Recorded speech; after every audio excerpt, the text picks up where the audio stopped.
Good morning, everybody. This is Mrs. Farhat Nida, lecturer of economics. Hope you people are doing good. Hope you people are enjoying your lockdown, and hope you people remember me because last time we got very little time to interact with each other. But this year, I am the sole person handling economics. I understand that you people might be finding this method or this way of teaching something little different and new, and you might be feeling that you will have difficulty in understanding this concept because it is something different from the classroom teaching which you people was having till now. But don't worry, this is also, though it is something new, but we will see to it that you people don't find any difficulty in understanding the concept. We will try to make the explanation as easy as possible so that you people can understand the concept more clearly and more precisely. So, to start with economics, like unlike last year, as your economics was classified into two parts, that is statistics and Indian economy, that is in your first year. Likewise, even this year, you will be studying economics in two broad categories or two parts. Part A, that is microeconomics, and part B is macroeconomics. Now, let me tell you which are the chapters that you will be studying under micro and macroeconomics. So these are the chapters because your microeconomics has 6 chapters and macroeconomics also has 6 chapters. So under microeconomics, your first chapter is nothing but introduction to microeconomics and introduction to various concepts of microeconomics. Second is theory of consumer behavior. Third is production and cost. Fourth is the theory of firm under perfect competition. Fifth is market equilibrium. And then your last chapter under microeconomics is non-competitive markets. Your macroeconomics, which is part B, also has 6 chapters. First chapter, introduction. Second chapter, national income accounting. Third chapter, money and banking. Fourth chapter, determination of income and employment. Fifth chapter, budget. And your last chapter under macroeconomics is open economy, that is macroeconomics. So these are the 12 chapters that you will be studying under economics under two broad categories, part A and part B, that is micro and macro economics. And the pattern, how is the question paper pattern? It's same like as you had last year. So part A, which is objective type questions, which will start with choose the correct answer, okay, then which is for 5 marks, and then you will have match the following, which is again for 5 marks, and then you will have fill in the blanks, which is again for 5 marks. Okay, then that is for 15 marks. There itself, that is in the objective type itself, you can, if you are answering all the all everything, all the sections, all 3 sections correctly, you will easily score 15 marks there.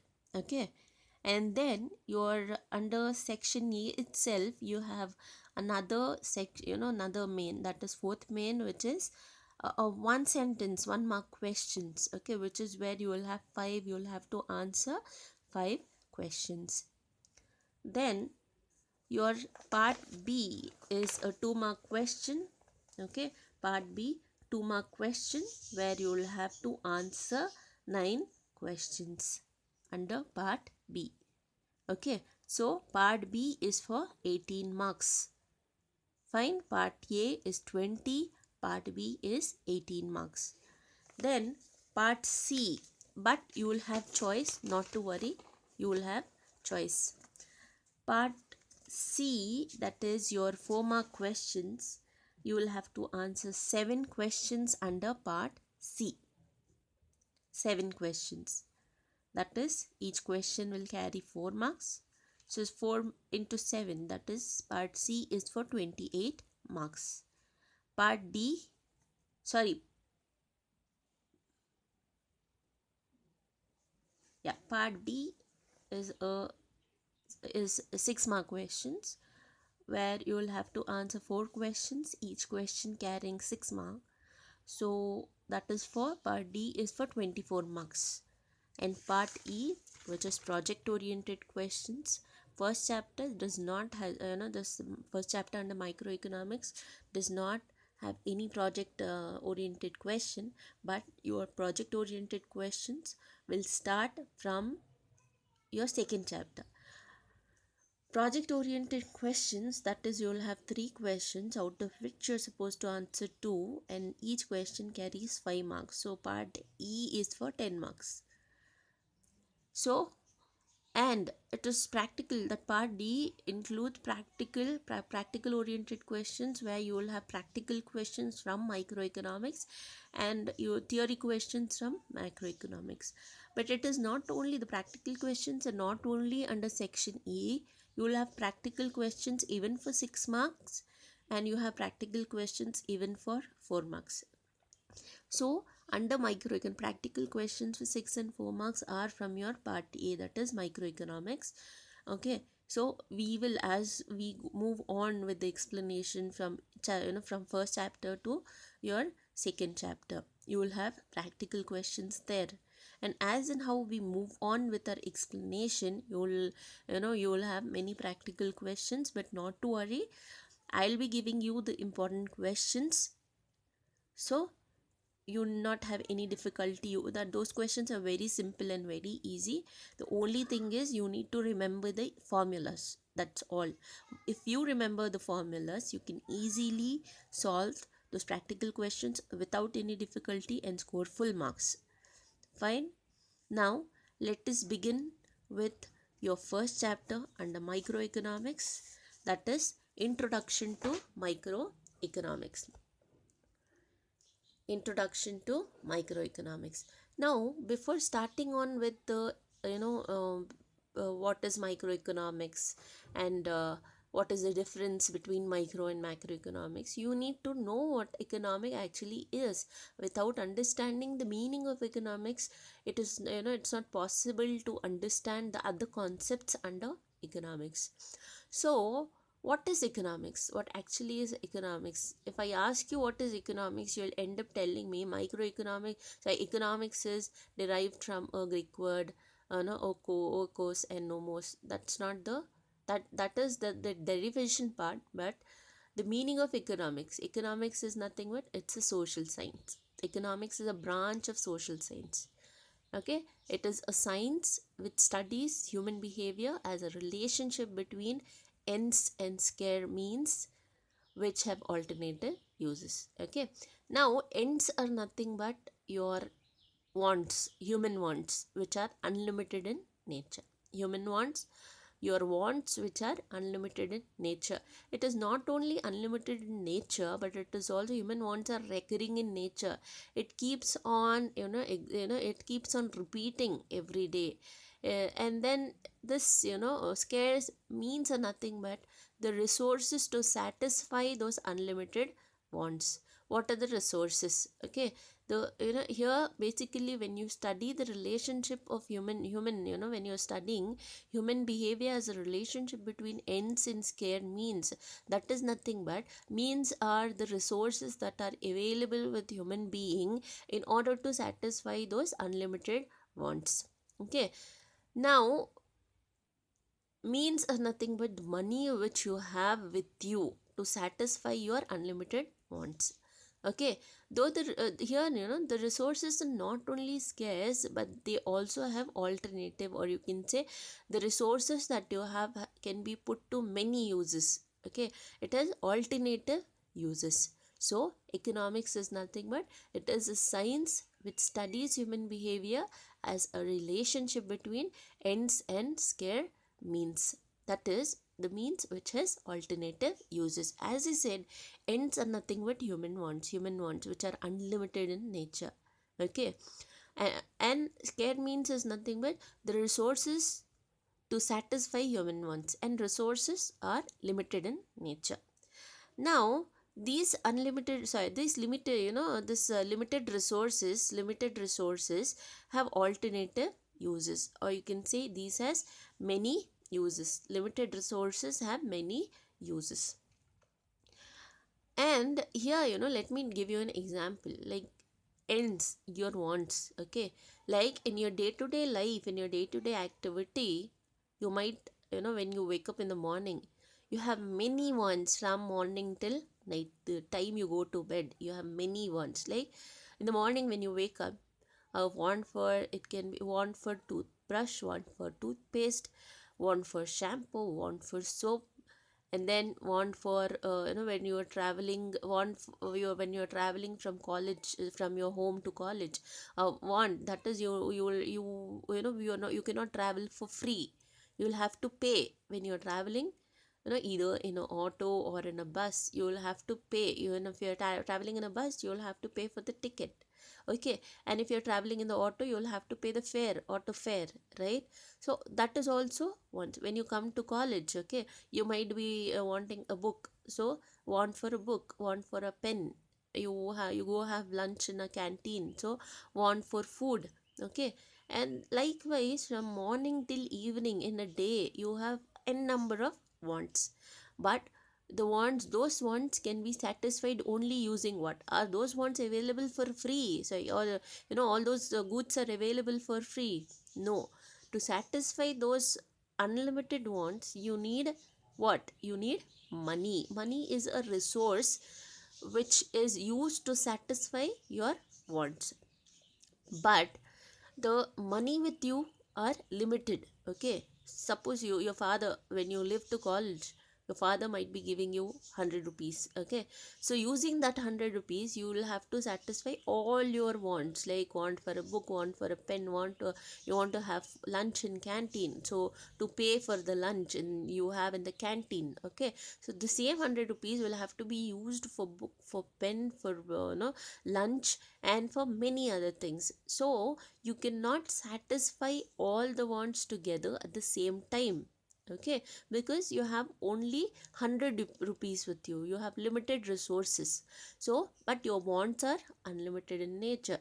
So using those limited resources, you will have to see to it. Okay, because you cannot satisfy all the wants together, you will have to find out which is the most urgent want and which is the less urgent want. So which is the, based on the priority. Okay, the want which has, urgent priority, first priority, you will satisfy that want first.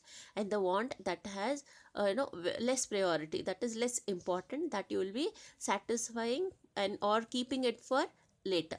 Okay, instead of satisfying it immediately, you might be satisfying that want also, but not immediately. You will keep it for future. So, okay, so this is nothing but, and see, 100 rupees, the money you have, the resource you have, is not only used for one thing. Like you go, take 100 rupees, go to stationery, purchase a book. So the cost of that book, it might be say 40 or 30 rupees, or 30 or 40 rupees.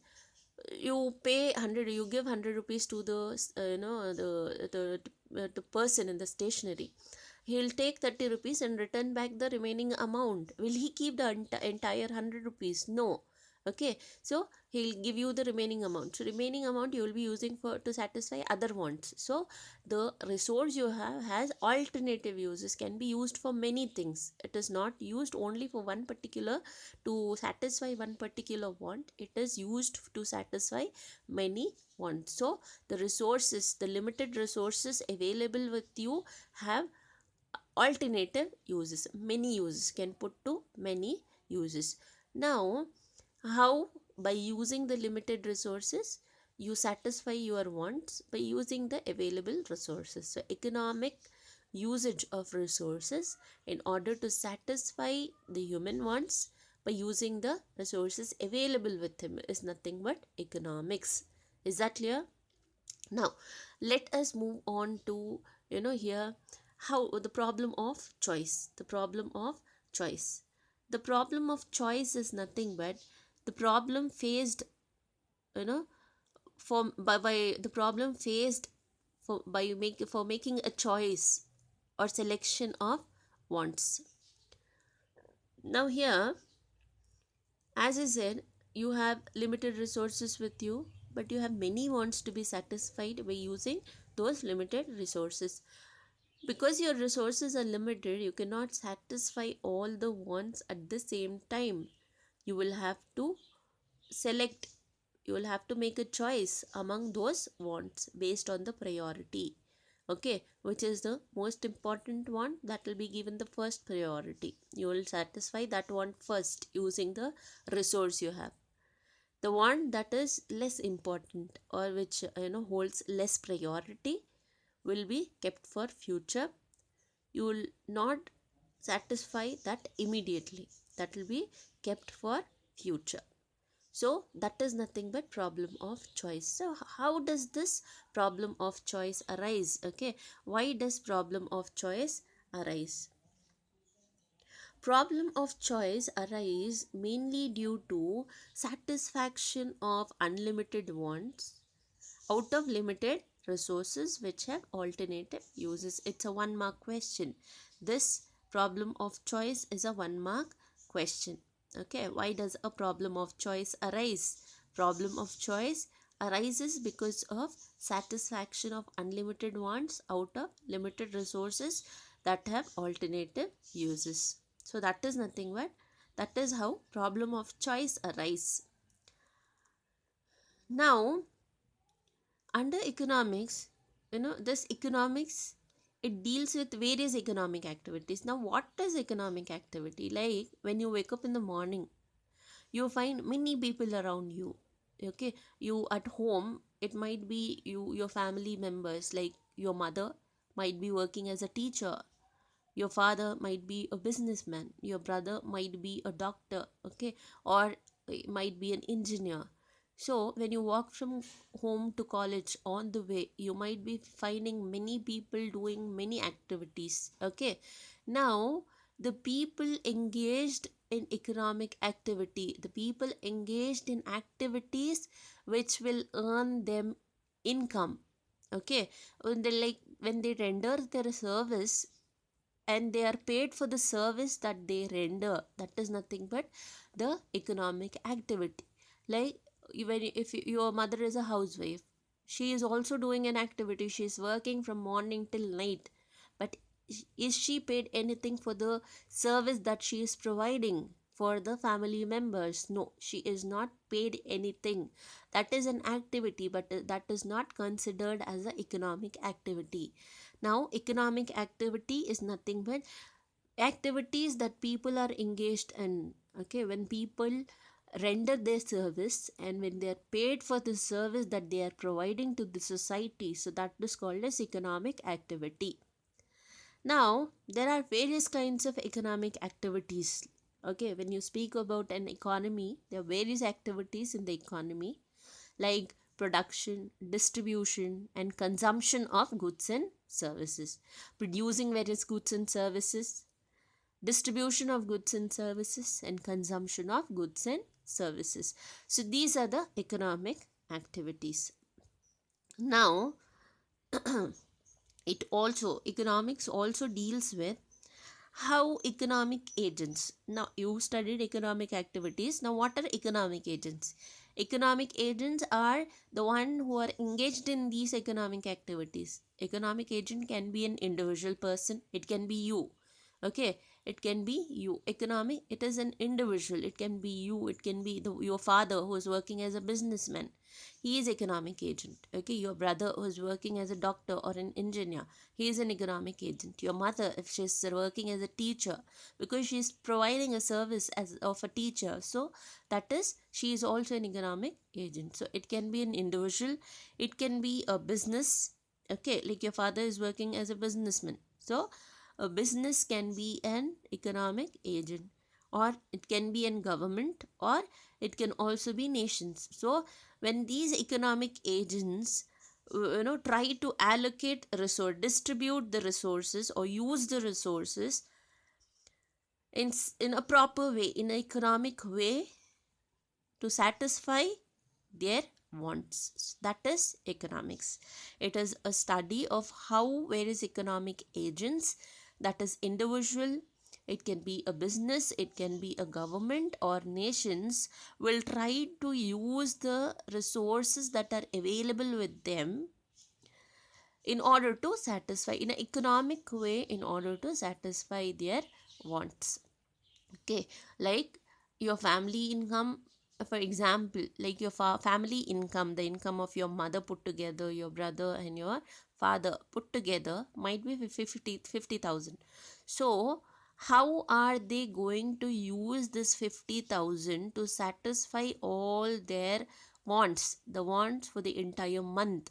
Okay, how are these 50,000, they are, how are they going to use this 50,000 rupees for satisfaction of their wants? Is nothing but wants. Okay, the 50,000 becomes a resource. Okay, and the whatever wants they have, it like me might be, if they are staying in a rented house, they'll have to pay rent. So out of that 50,000 might be using 10,000 as a rent. Okay, and they may keep 5,000 for transportation, 10,000 for grocery. Okay, so that 25,000 is gone, and might be 5,000 for medical. Okay, for to pay for doctors or for medicines or for anything. Okay, so then 10,000 is gone for rent, 10,000 is gone for grocery, 5,000 is gone for transportation. Okay, 5,000 is gone for medical, as for medical thing. So there itself you are using 30,000, so another 20,000 is left. Again, out of those 20,000, like paying electricity bill and paying, the water bill, all that, they will have to spend that 50,000 on all those things. So after the entire, expenditure is done, after making the entire expenditure, at the end of the month, what money is left with them will become the savings. Okay, will become the savings. So that is nothing but how are the economic agents going to economically use the resources in a best possible way. Okay, in order to satisfy their wants, is nothing but economics. Now let us move on to the classification of economics. Okay, classification of economics. Economics is a wider concept. Economics is a wider concept, and it is studied in two broad branches. Okay, it is studied in two parts. It is studied in two categories. That is, economics is classified into microeconomics, and it is classified into macroeconomics. That is micro and macroeconomics. Now, what is microeconomics? Girls, this is just an introduction to micro and macro. This is again a 4-mark question. Distinguish between micro and macroeconomics. So, next in your next class, I'll be doing a detailed explanation about as to what is microeconomics and macroeconomics. This is just a introduction. Microeconomics is derived from a Greek word which is micros, which means small or individual. That is, it is micros means small, individual unit, small unit, small part, or individual unit. Whereas macroeconomics is derived from a Greek word macros, which means big or large. Microeconomics is study of small or individual units of economy. You are not studying the entire economy. You are only studying the small units or individual units of economy, individual branch of economics. Whereas macroeconomics studies economy as a whole. It is a study of aggregates and averages of the economy. You are studying the total economy. You are studying economy as a whole and not the individual units. Okay, now you understand these examples, you will know what is microeconomics and macroeconomics.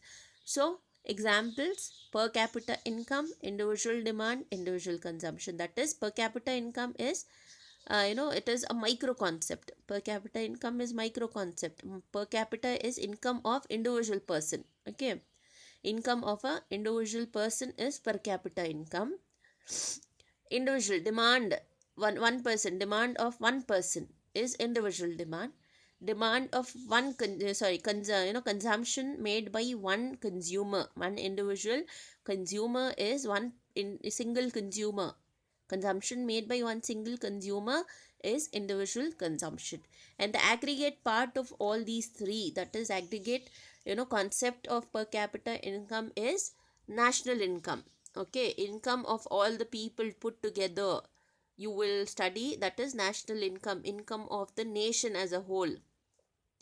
Aggregate demand is the demand of all demand of all the individuals put together. When all the individual demands are put together, okay, summation of all the individual demands is aggregate demand.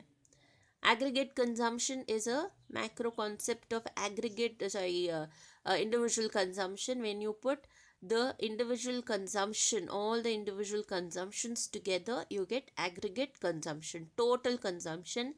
Aggregate demand is total demand. National income is income of the nation, the economy as a whole. So when you study single unit, individual unit, small unit, that is microeconomics. When you study the total, overall, aggregate, that becomes macroeconomics. Is that clear? So this is all about micro and macroeconomics. Now let me give you an example. Like suppose in the economy there are four individuals: individual A, individual B, individual C, and individual D. Four people. Okay, now one person might be, each person might be earning 1,000 rupees. Okay, like individual A earns 1,000 rupees, individual B earns 1,000, C and D both earn 1,000. Now when you study the income of one individual, okay, and study the income of one person, individual A, or you can simply take it as, see, might be four people in your family working, your mother, your brother, your sister, and your father. Okay, each person might be, suppose a person might be getting 5,000 rupees, or suppose you're each person earning 10,000. For the simplicity's sake, we will just take it as 10,000. Your mother earns 10,000 per month, your brother earns 10,000 per month, your sister earns 10,000 per month, and your father earns 10,000 per month. So that is total is 4,000. But when you study the income of your, take the income of your mother alone, that is 1,000 rupees. Okay, 10,000 rupees. That is nothing but microeconomics. When you're studying the income of your mother alone, income of your sister alone, income of your brother alone, and income of your father alone, okay, separately, so that becomes microeconomics. But when you put the income of all the four members of your family, that is your father, mother, brother, and sister, when you add the income of all those four people from members of your family, that becomes macroeconomics. So total is 40,000, right? So 40,000 becomes the macroeconomics, that is national income. When you study only 1,000 rupees, take only 1,000 rupees, that becomes per capita income. When you study the 40,000 rupees together, that becomes national income. So 10,000 is microeconomics, 40,000 is macroeconomics. Girls, please don't write this, don't write this in your exam. This is just for you people to understand. Please don't write when you're answering, when you're asked a question, give the concept of difference, write the difference between micro and macroeconomics. Please don't end up writing 10,000 is micro and 40,000 is macro. This is only for you people to understand. It's just an example, but please don't write in the exam. So here we completed what is micro and what is macro economics. Is this clear? Fine. Now let us move on to your next fine. Let us move on to your next topic.